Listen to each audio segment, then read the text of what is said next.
избирается совет в каждом доме отдельно. Вот если некоторые управляющие объединяют, много домов не ходит, и рядом стоящие, вот давайте мы совет. Сейчас, согласно этой статье, этого делать нельзя. Поэтому только в каждом доме. Вот я где живу, на Грессе, у нас 3 деревянных дома рядышком, и мы в каждом создали вот этот совет. В каждом доме. Поэтому задача совета какая? Конечно, выполнять все решения собрания общего. Ну, немножко отступлю. Вот эти общие собрания в домах собрать очень сложно. Да. Почему-то есть несознательные граждане. Да, вот вообще стали относиться к тому, что собрание, вышли 5-7 человек, а решение-то принять невозможно. Нет кворума. Протокол составляется, и потом идут они на заочное голосование. Сейчас внесены изменения в жилищный кодекс тоже. Если у нас собрание общее в одном месте в одно время, но кворума его нет, но голоса эти будут засчитываться. И после этого, пожалуйста, уже пошли на голосование заочное. То есть облегчили немножко в этом плане. Конечно, советы домов должны контролировать работу управляющих компаний и помогать им, особенно как идет ремонт, обслуживание общего имущества дома.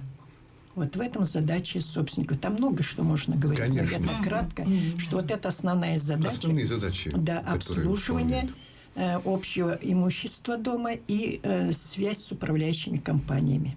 Вот, у нас как раз сегодня в студии находятся общественники, председатели советов домов. Это у нас Людмила Семеновна и Людмила Борисовна. Пожалуйста, расскажите, по какому адресу вы проживаете, с какими управляющими компаниями работаете, какие проблемы стоят. Пожалуйста. Я проживаю по улице Воинская, 9А. Вот, и заодно сразу с легкой руки бывшего главы округа я являюсь старостой этого микрорайона. Правда, сейчас новый глава не очень к этому прислушивается, но он молодой, энергичный, может быть, подберет кого-то себе молодого. Вот, управляющая компания у нас одна, нет, прошу прощения, 2, это Ильинка и Гарантия Плюс. А почему Ильинка? Потому что мы очень тесно связаны очень многими проблемами, поэтому я иногда еще и хожу на Ильинку. Вот. Как работает наша управляющая компания? Она неплохо работает. Она работает у нас уже 5 лет. Когда поначалу пришли, проблем было очень много. Да, эти проблемы в основном и остались. На каменных домах они навели порядок, но у нас еще есть деревянный фонд, который еще не признан ни ветхим, ни аварийным. Хотя вопрос этот надо ставить, и ставим мы этот вопрос, но пока это все зависло. И кроме того, у нас еще большая проблема с теплоснабжением, потому что по сию пору там брошенные теплотрассы. Их повесили на жилкомсервис, который их обслуживает по мере поступления заявок, а не постоянно. Я ничего, по-моему, не набрала.